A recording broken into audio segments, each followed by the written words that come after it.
Pelo professor Isaac Sabá.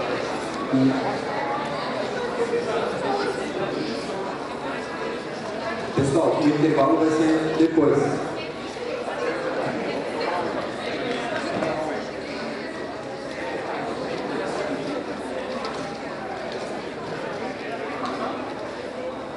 Para compor a mesa de trabalhos, convidamos os palestrantes César Luiz Passos,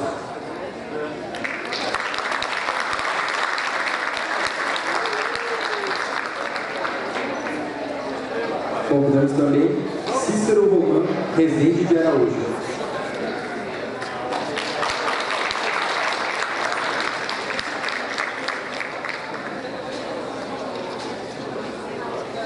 Chamamos também João Paulo Lacerda.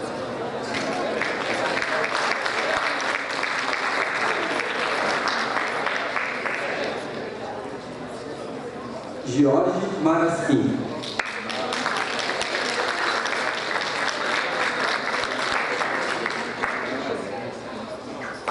E por fim, Fábio Nogueira.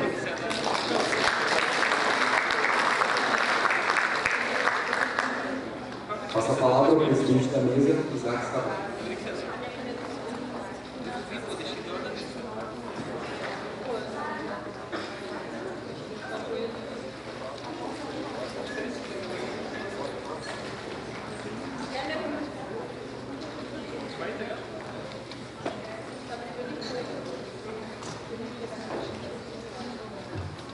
Boa noite a todos, prezado exposto, participantes do novo Congresso Internacional de Direito e Sustentabilidade, e, sem muita demora, gostaria de apresentar o professor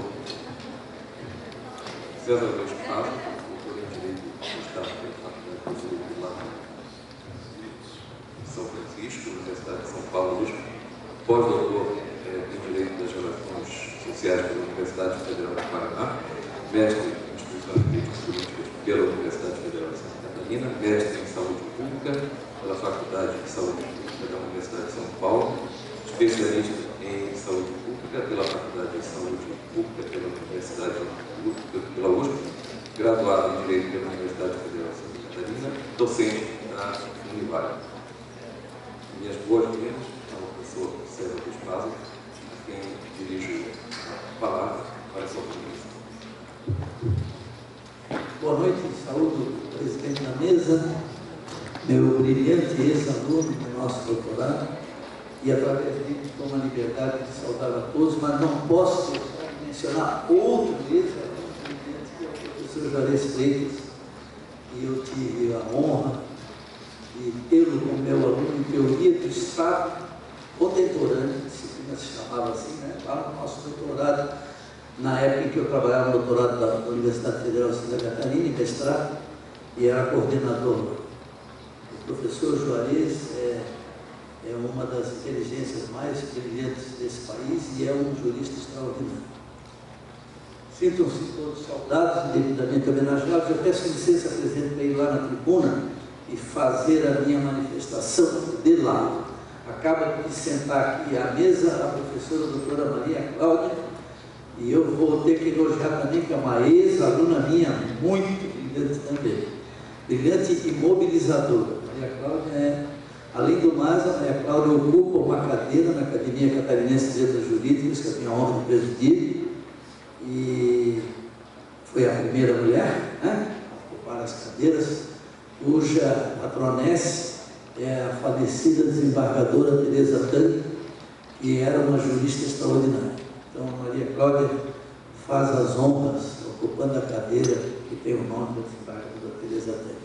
Aliás, a Maria Cláudia esteve recentemente na Suíça com a filha da desembargadora, prestando homenagens à filha dela. Muito bem, agora é que deve começar os meus 15 minutos, meu querido coordenador. Combinado? Ótimo. Bom, é um prazer grande estar aqui. Eu quero agradecer muito a Maria Cláudia, que me deu a oportunidade de prefaciar este livro, que foi lançado hoje, né? E a minha intervenção aqui nesses 15 minutos vai ser exata e precisamente sobre o núcleo deste parecer, que eu sempre considero prefácio e parecer sobre o livro. Aliás, aproveito rapidamente para ensinar a diferença. Eu aprendi nada mais, nada menos do que com Eros Roberto Grau. Apresentação significa dizer o que está no livro. Prefácio, na verdade, é um parecer objetivo sobre o livro. Não com este nome, se chama prefácio por isso. Vou pegar o núcleo do meu parecer, / prefácio, e vou tratar dele. Peço a todos que observem, não tem material de sustentação, trouxe um roteiro para ficar nos 15 minutos. Já estou ficando nervoso durante os 15 minutos, então vamos lá. Se vocês observarem, olha o nome do nosso congresso aqui: Direito e Sustentabilidade. Vamos voltar rapidamente para as aulas de português lá no colégio. Sustentabilidade é um substantivo. Isto é, esta palavra designa algo concreto. E olha o tema: inovações sustentáveis. Aqui a sustentabilidade está escondida no adjetivo sustentável. A expressão sustentabilidade é uma palavra só, mas é uma categoria. A expressão direito e sustentabilidade contém duas categorias, duas palavras estratégicas. E a expressão, agora estrito senso, inovações sustentáveis, é uma categoria complexa.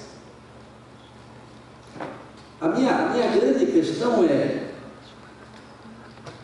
quando eu agrego um adjetivo a um substantivo, como foi feito no título desse nosso evento, quando alguém decidiu trazer o adjetivo sustentáveis e acoplá-lo ao substantivo inovações, quando ele fez isso, volto a repetir, ele criou uma categoria complexa, que tem um substantivo e um adjetivo, mas tem um significado para essa junção, ou seja, um conceito operacional. Se a gente for pesquisar, e o professor Juarez Freitas é um dos pioneiros, nós vamos verificar que há uma variação razoável dos conceitos para a categoria sustentabilidade, e há um número imenso de utilizações do adjetivo sustentável. Em algum momento, e eu ouvi isso de um aluno meu no doutorado, que está pesquisando na área da sustentabilidade, em algum momento parece haver inclusive um abuso do uso de sustentabilidade e um abuso do uso do adjetivo sustentável. O que é um abuso do uso de uma palavra? É quando ela é empregada sem preocupação em definir o seu sentido. Isto é, não se faz um acordo semântico sobre ela claramente e se deixa ao sabor do leitor ou do ouvinte que ele faça o sentido que ele quiser. E aí começa a nascer o grande perigo, e é a possibilidade das interpretações não corresponderem ao que efetivamente está sendo comunicado. Eu vou ficar com um conceito simples de sustentabilidade. Sustentabilidade é a preocupação e a ação com o futuro da humanidade. Ponto. Aceito todos os outros conceitos, mas gosto de trabalhar com eles. Não é só preocupação, é ação também.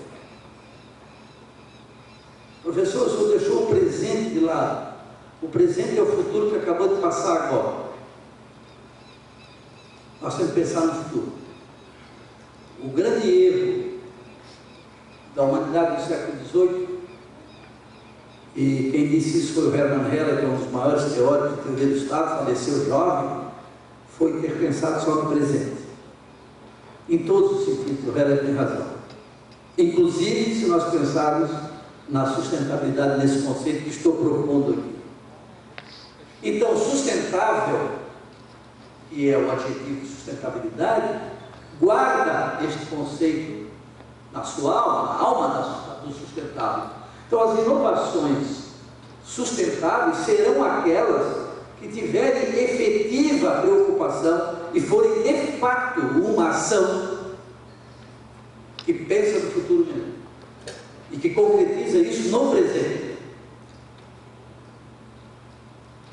Então, o que é que me preocupa, que é o que eu ressalto no prefácio, é relacionar ética com sustentabilidade E quando eu faço essa relação, Isaac Newton, tu me avisa que não faltar 5 minutos, meu filho, faça essa gentileza,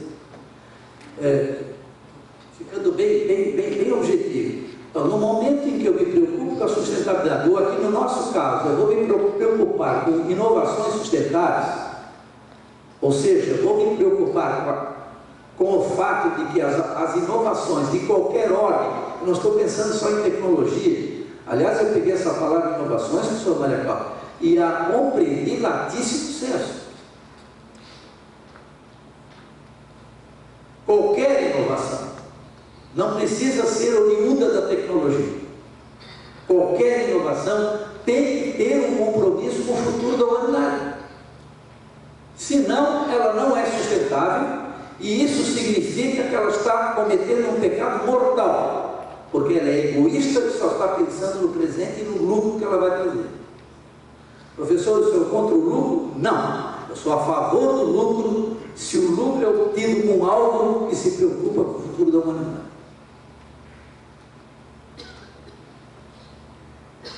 Estou conseguindo me comunicar? Sim? Ninguém reage. Eu estou sem óculos, tem que dizer sim ou não. Sim. Ótimo. Eu não enxergo você, só enxergo uma massa. Muito bem. Estamos bem até aqui. Agora vamos dar um salto importante. Quando eu digo núcleo ético, eu estou usando uma categoria que é uma expressão de novo, né? Eu estou combinando o substantivo núcleo com o adjetivo ético. O adjetivo ético tem um substantivo que se chama ética. E as pessoas, de modo geral, com raras exceções, têm o péssimo hábito de confundir ética com moral.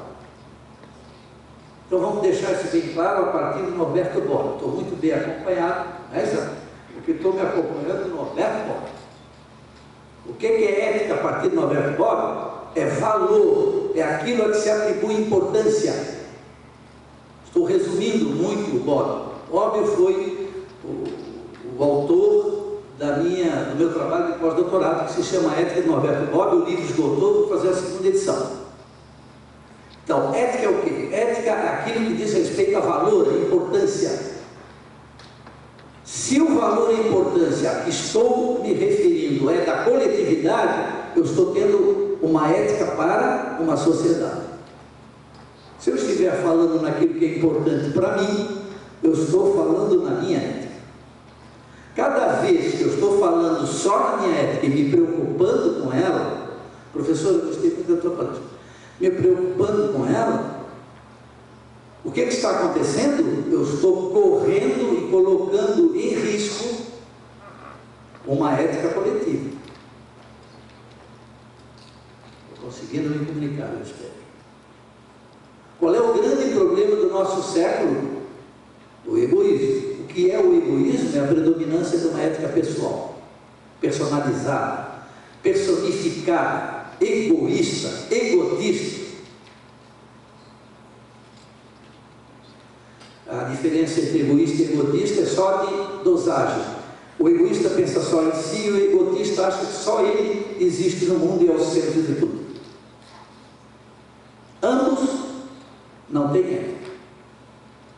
O que é moral? Moral é quando a gente combina o que é bom e o que é mal, o que é bem e o que é mal.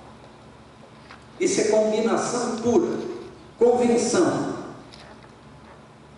A ética não é convenção, porque os valores básicos de uma ética coletiva são óbvios: preservar a humanidade, fazê-la evoluir, preservar a natureza, evitar a produção de inovações que agridam a natureza ou que coloquem em risco o melhor futuro da humanidade. Esses são crimes éticos. Então, a grande questão aqui é: qual é o núcleo ético da sustentabilidade? Ou seja, qual é o valor que tem que sustentar a sustentabilidade? Fiz assim de propósito. Ou seja, que tem que fazer da sustentabilidade um elemento positivo. Está no prefácio, quase no final. final, fui construindo para dizer no final. O núcleo ético da sustentabilidade é o bem comum ou interesse coletivo. Para mim, as duas expressões, ou as duas categorias, são sinônimas. Bem comum ou interesse coletivo é aquilo que a sociedade estabeleceu e que o Estado tem que cumprir. Isso o nosso querido Sr. Juarez já ouviu lá naqueles anos, que nós vamos dizer quando, né? Quando estava eu militando na teoria do Estado contemporâneo. Bem comum e interesse coletivo é o conjunto de valores, vou repetir, que vão instruir, ditar, determinar o comportamento do Estado, mas não escolhidos pelo Estado, escolhidos pela sociedade.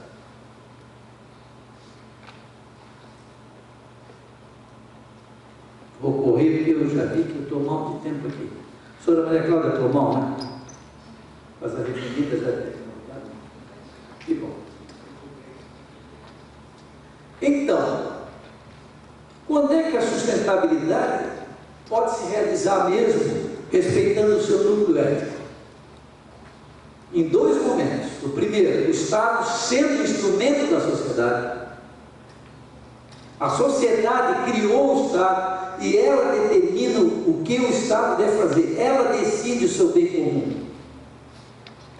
Portanto, consequência imediata, as ditaduras estão afastadas.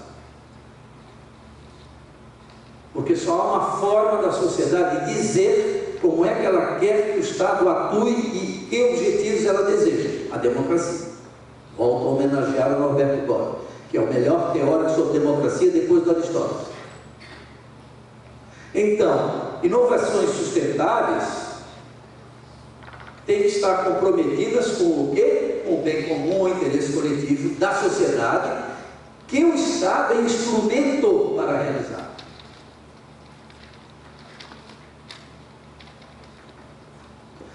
O nosso comportamento usual, estou quase encerrando, é sempre o inverso. Nós temos a tendência a supervalorizar o Estado e a minimizar a sociedade.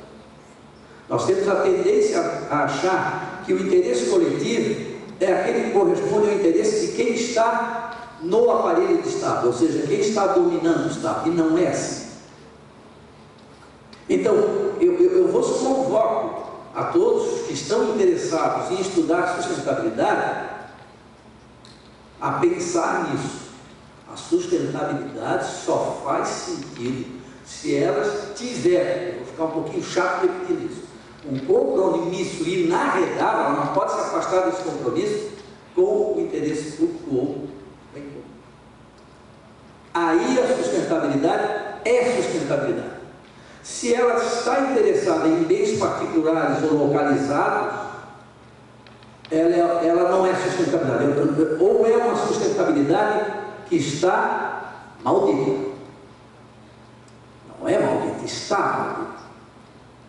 As inovações sustentáveis, agora eu vou falar rapidinho a palavra mágica. Toda a criatividade e ou tecnologia tem que estar comprometida com o bem comum da sociedade. E aí sim gera o quê? Inovações sustentáveis. Obrigado.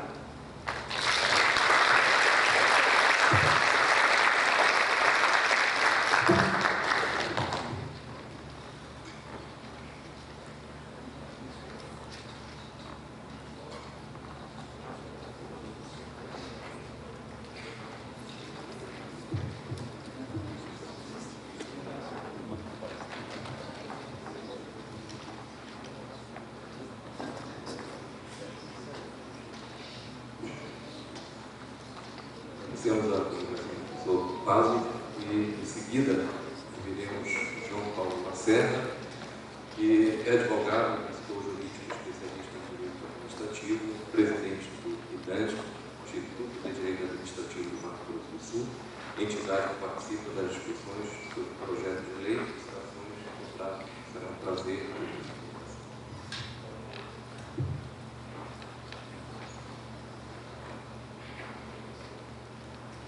Saudação toda especial ao nosso mestre Juarez Freitas e seu nome, cumprimento os demais integrantes da mesa. Boa noite a todos.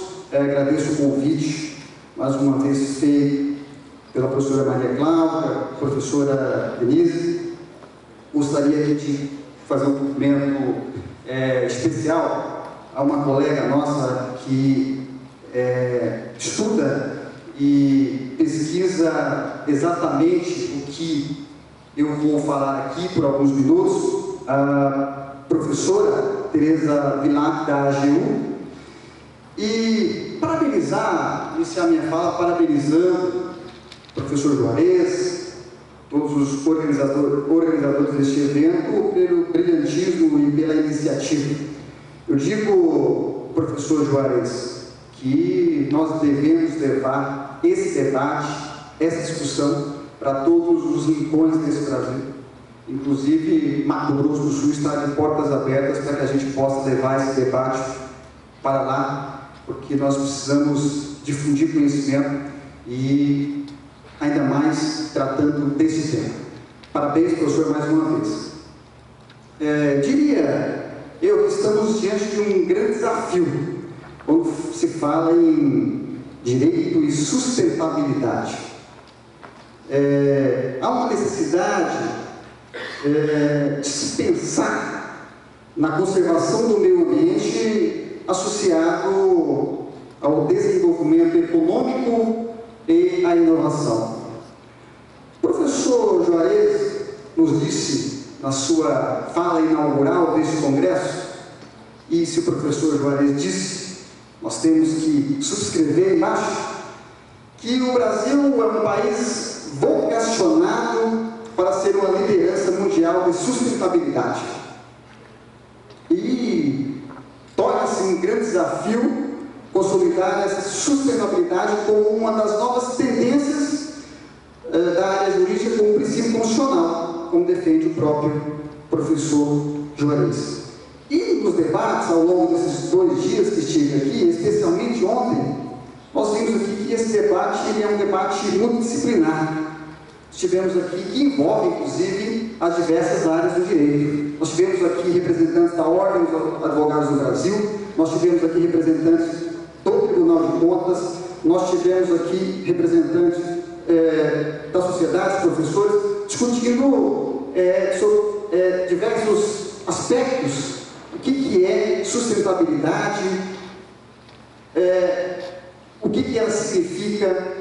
Então, nós não podemos ver a inovação apenas pelo viés tecnológico. Quando se fala, como o professor Juarez disse ontem, quando se fala em inovação, a gente já pensa logo buscando pelo viés tecnológico. Então, eu faço aqui uma introdução e vai servir como reflexão do que eu vou começar a dizer agora.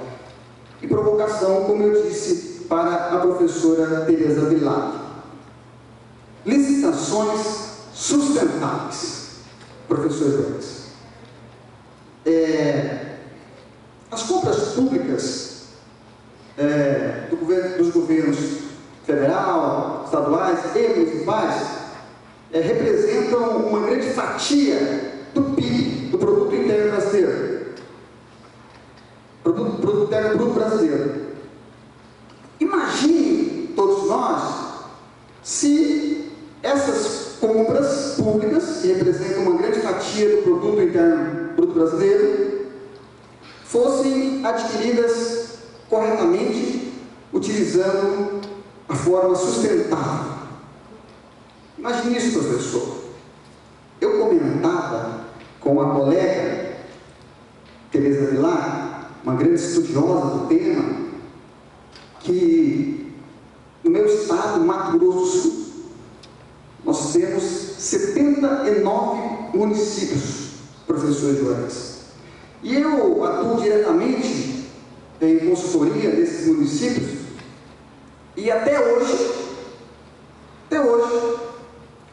que a partir de amanhã nós vamos chegar no Mato Grosso do Sul e vamos buscar mudar essa realidade. Até hoje, eu não vi nenhum órgão público municipal realizando uma licitação que utilizasse meio sustentável. Acho que essa realidade tem que mudar. Por falta de previsão legal, que não é. O professor Juarez disse que isso tem matiz constitucional. De fato tem. E a própria lei, para dizer, a lei de licitações, a lei 8666 de 93, para não dizerem que, olha, não tem previsão legal, no seu artigo 3º, ela foi incluída em 2010, inclusive, para deixar isso de forma expressa, porque no Brasil tudo tem que estar expresso. Ela diz o seguinte: seleção da proposta mais vantajosa e promoção do desenvolvimento nacional sustentável. Antes disso, nós tínhamos que a licitação prevista no artigo 3º da Lei 8666 era para selecionar a proposta mais vantajosa e promoção do desenvolvimento nacional. Nós não tínhamos o sustentável. Após essa alteração, se alguém tinha dúvida de que as contratações públicas passaram a serviço ou deveriam passar a serviço sob uma nova ética, isso deveria acontecer. Mas, infelizmente, eu acabei de citar um exemplo aqui do meu estado, Mato Grosso do Sul. E aí, já que tudo no Brasil tem que ter previsão, eu digo que não há óbice legal para a inclusão de critérios sustentáveis nas aquisições e contratações. Muito pelo contrário, professor Juarez, é um dever legal de todo gestor público dar efetividade às licitações sustentáveis. E aí, isso, seja pelo princípio da legalidade, conforme a expressão prevista no artigo 3º da Lei de Licitações e Contrato Administrativo, ou seja, pela obediência aos princípios da eficiência administrativa e do meio ambiente equilibrado. É necessário que nós levemos essas discussões para todo o país, para que possamos, a partir daí, incutir na cabeça do gestor que não podemos mais realizar licitações públicas. Acabei de dizer o que representa as aquisições governamentais, uma grande fatia do PIB. Nós não podemos mais nos esquecer de que devemos fazer licitações públicas sustentáveis. E aí eu conversava com uma colega da AGU e a gente discutia por que será que o gestor público tem medo, não sei se isso é medo, tem receio de realizar licitações públicas sustentáveis, se há, inclusive, a previsão legal nesse sentido. Muito se fala no Brasil, não tem, se tem só matiz constitucional, então não. Existe a previsão legal.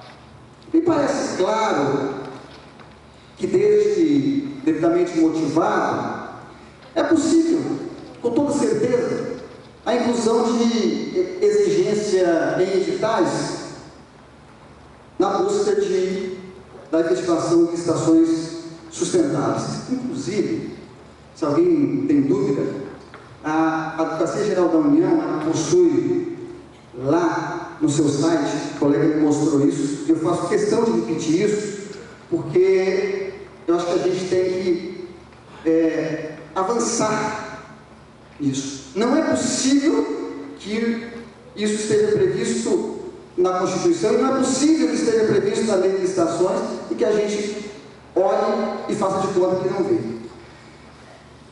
A AGU possui lá no seu site um guia específico para a realização, para que os municípios, os estados, realizem, olhem lá e verifiquem como se realiza uma licitação sustentável. Aliás, quando se fala em proposta mais vantajosa, e aí avançando um pouco mais, quando o artigo 3º da Lei de Licitações ela fala em proposta mais vantajosa, nós temos que incluir também a questão da vantajosidade ambiental. Temos que avançar nisso. Nós temos que parar de pensar que vantajoso é aquele que é o menor preço. Não, nós temos que olhar pelo viés da sustentabilidade.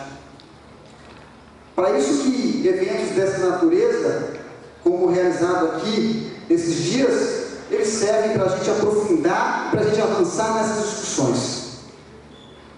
Eu digo que licitações sustentáveis, elas têm início desde a fase do planejamento. Como planejar uma licitação sustentável? E isso vai até a fase de execução. Mais cedo a gente discutia sobre a administração comprando, por exemplo, detergente. Desde o início, na fase de planejamento, olha como é que será esse detergente, como é que ele é produzido, e qual a finalidade, qual o fim das embalagens dos detergentes, depois utilizados pelo pessoal da limpeza. Tudo isso tem que ser pensado. E eu acho, na minha opinião, a dificuldade maior em se realizar licitações sustentáveis, em se expedir editais que busquem realizar licitações sustentáveis, é justamente o medo do gestor e o medo dos seus procuradores, o medo dos seus assessores, de se estabelecer ou definir objetos em que não se pareça que a administração está restringindo a competitividade. Mas isso não pode ser, nunca, jamais, já estou concluindo, não pode ser jamais impedimento para a não realização de licitações sustentáveis. Aliás, agora o novo projeto da Lei de Licitações, já aprovado na Câmara dos Deputados e em tramitação no Senado Federal, diz expressamente no artigo 5º, e inclui no artigo 5º a questão da sustentabilidade como princípio das licitações. Feitas essas considerações, quero e desejo, professor Juarez, possamos levar ao Brasil essa discussão, para que a gente possa, com certeza, conscientizar o gestor de que ele deve, com toda certeza, realizar licitações sustentáveis, buscando olhar para o futuro do nosso Brasil. Obrigado.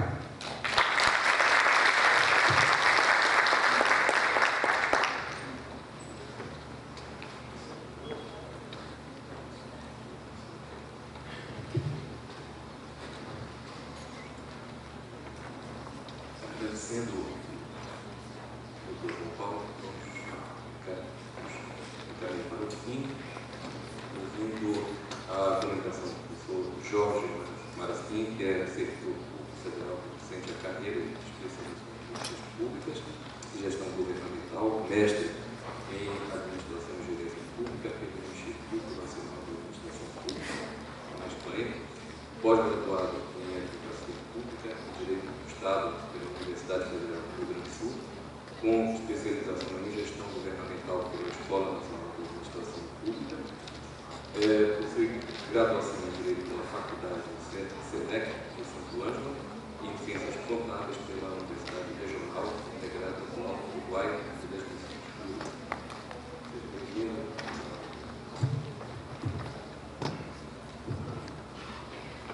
Boa noite a todos. Eu gostaria de, em primeira mão, cumprimentar a mesa, a pessoa do professor Juarez, a quem eu agradeço efusivamente o convite por estar aqui, e apresentar um pouquinho da experiência do governo federal numa questão que, embora não seja, aparentemente não seja talvez tão grandiosa, mas é uma experiência que veio no sentido de dar efetividade ao objetivo 16 da Agenda 2030, que é a questão da redução substancial da corrupção e do suborno. A gente está vivendo hoje um momento difícil na sociedade brasileira no que se refere à questão de corrupção. Basta abrir um periódico qualquer e você vê que a notícia do dia é corrupção. Tirando a reforma que acabou hoje, amanhã corrupção vai estar de novo nas manchetes, né? Claro que a gente tem exata noção de que a corrupção no governo ela se divide em níveis, e tem níveis que são mais difíceis de alcançar, mas a gente também tem a noção de que você tem que trabalhar na prevenção, porque esse momento você discutir só sobre repressão não resolve. Ou você aumenta o tamanho da máquina repressiva, ou você trabalha numa forma mais eficiente, atendendo justamente aos objetivos de sustentabilidade e garantir um governo mais efetivo e dar asa a uma boa governança. Quer dizer, você está vivendo um momento hoje de necessidade de dar um freio de arrumação no que é o funcionamento da máquina pública, e a máquina pública eu tenho, por profissão e por carreira, o privilégio de conhecer bastante bem a máquina federal, e a gente hoje vê isso como uma necessidade premente. Pois bem, trago então a experiência da Controladoria Geral da União, que é o órgão interno de controle da administração pública federal e que de alguma maneira tem trabalhado muito na inovação de procedimentos de prevenção e de repressão à corrupção interna. Lembrando que a corrupção ela não começa grande, pelo menos no seio da máquina pública, é um tema que ele começa por baixo, é rasteiro e vem crescendo. Então, se você trabalha em mecanismos de redução desse fenômeno por meio da prevenção, é que você está trabalhando, chamando a responsabilidade não só ao servidor, que falta, mas as chefias que também são omissas.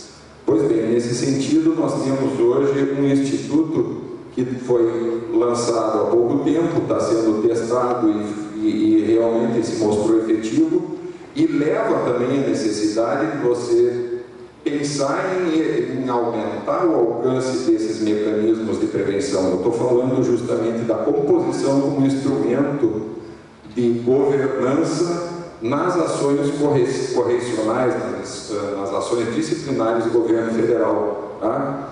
Então, nós temos hoje uma estrutura de prevenção da corrupção, de combate e prevenção, que vai centrar muito na prevenção quando você hoje se vê renovada a questão da necessidade de comportamento ético do servidor, a necessidade de você reforçar órgãos e instrumentos de comportamento ético, reforçar as habilidades, os instrumentos à disposição das chefias, e só então no final você falar em termos de repressão de processos disciplinares.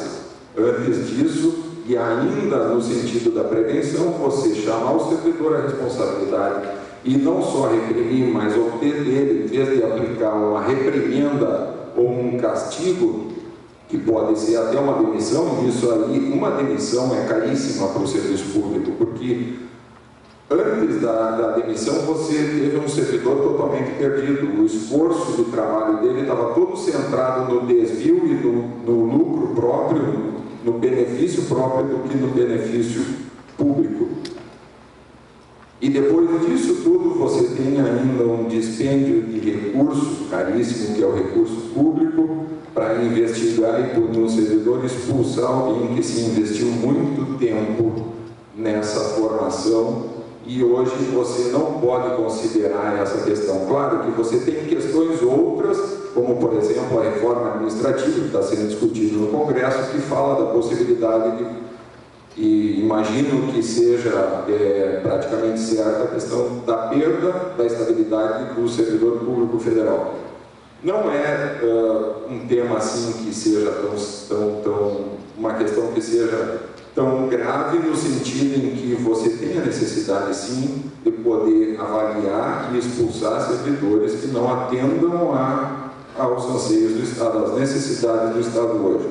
Voltando ao tema do que eu me propus a falar, você tem a possibilidade de adotar mecanismos de composição, e logo em seguida eu vou falar de outras possibilidades já, que é a possibilidade de você fazer acordos como o TAC, por exemplo, né, em que o servidor se compromete a ajustar o seu compromisso, firma compromisso de ajustar o seu comportamento aos ditames do Estado. Tá? E com isso, você resolve uma questão que eu falei no início, que é você deixar de punir, deixar de acionar a máquina repressora para adotar atitudes mais de composição, resgatar esse servidor, evitar custos decorrentes de uma investigação e expulsão, para você então ter estímulo à apuração de faltas que realmente valham a pena e dedicar esforços a isso. Resgatar esse servidor, resgatar essa força de trabalho de uma forma que você transaciona com o servidor, firma com ele um contrato, que é um contrato voluntário, mas formal, em que ele se compromete a adotar um comportamento já mais coerente com o que dele se espera. Como eu falei, é um compromisso moral, não é uma penalidade, mas ele fica adscrito a esse contrato, a esse compromisso que ele firmou com o Estado. Tá? Você evita o prejuízo à continuidade do trabalho, você recupera o servidor, você tem a possibilidade de não só recuperar o servidor, mas você tem um servidor mais motivado no momento em que ele firma o compromisso. Ele vai se empenhar muito mais em seguir o compromisso do que ele simplesmente pagar uma pena. Tá? E nós temos muitas condutas aí que são passíveis de transação, em que você, em vez de punir, justamente você propõe esse acordo, esse termo de ajustamento de conduta. Desde a questão de assiduidade, qualidade do serviço, zelo e dedicação às suas atividades. Nós temos várias vantagens, como eu já falei: o restabelecimento pronto da ordem, o baixo custo, eficácia no resultado, menor desgaste, principalmente porque o desgaste não é do servidor, é da administração como um todo, o clima de trabalho, e você tem um servidor melhor do que aquele que inicialmente responderia a um processo. Tá? Não são todas as possibilidades, obviamente, que as infrações graves não são passíveis hoje de negociação por meio de um acordo dessa natureza, mas existe sim um campo muito grande de adoção, e aí eu me refiro já a instrumentos mais modernos adotados também na justiça penal, como por exemplo a colaboração premiada, a possibilidade de acordos justamente de não percepção, e aí você tem um estímulo à delação internamente, a composição com terceiros prejudicados, ou seja, a possibilidade de você compor também naquelas questões em que há responsabilidade objetiva do Estado, você trazer o servidor à negociação e aproximar as duas partes, reversão voluntária naqueles casos em que o servidor se apropria de bens e direitos do Estado. Professor Sérgio Guerra, isso aqui é uma perfeita sandbox, e eu achei a ideia, o termo fantástico, porque é justamente o que a gente precisa hoje desse tipo de experiência. Você não precisa ter, o Estado brasileiro hoje está pecando numa questão que é justamente pensar alternativas que sejam aplicáveis ao Estado como um todo. E na incerteza de que vai dar certo, você atrasa a adoção de mecanismos muito bons. Experiências dessa natureza, elas são muito produtivas, algumas vão dar errado, é certo isso, mas a gente aprende. E o Estado precisa aprender para se tornar eficiente. Então, como eu ia dizendo, a questão de fixação de multa administrativa para servidor, nunca se falou disso, mas eu acho que está na hora da gente começar a estudar essas questões. Compromissos complementares, não só de ajustamento de conduta, tá? E até mesmo, em vez de demissão, você trabalhar com exonerações negociadas. Não tem isso na possibilidade na CLT, por que não nos estatutos dos servidores públicos?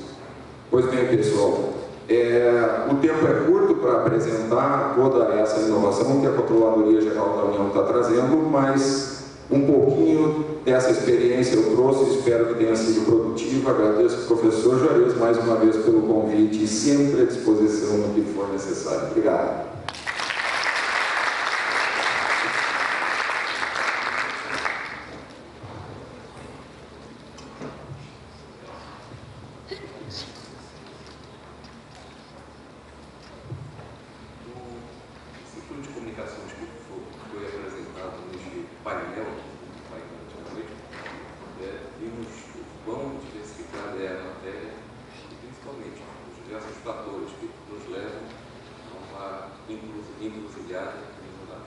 De um lado, temos conceitos que se fundem numa ideologia de progresso, de um lado, a economia e a própria evolução tecnológica e científica, de outro lado, a necessidade urgente de nós preservarmos o meio ambiente com o ciclo de mantermos nós próprios evolução. As palestras, as comunicações hoje apresentadas acabam abrindo um leque bastante amplo sobre novas perspectivas e muitas vezes nós acabamos não encontrando tão facilmente, a não ser por aqueles que têm se dedicado, têm investigado e nos permitem talvez fazer novas interpretações e continuar.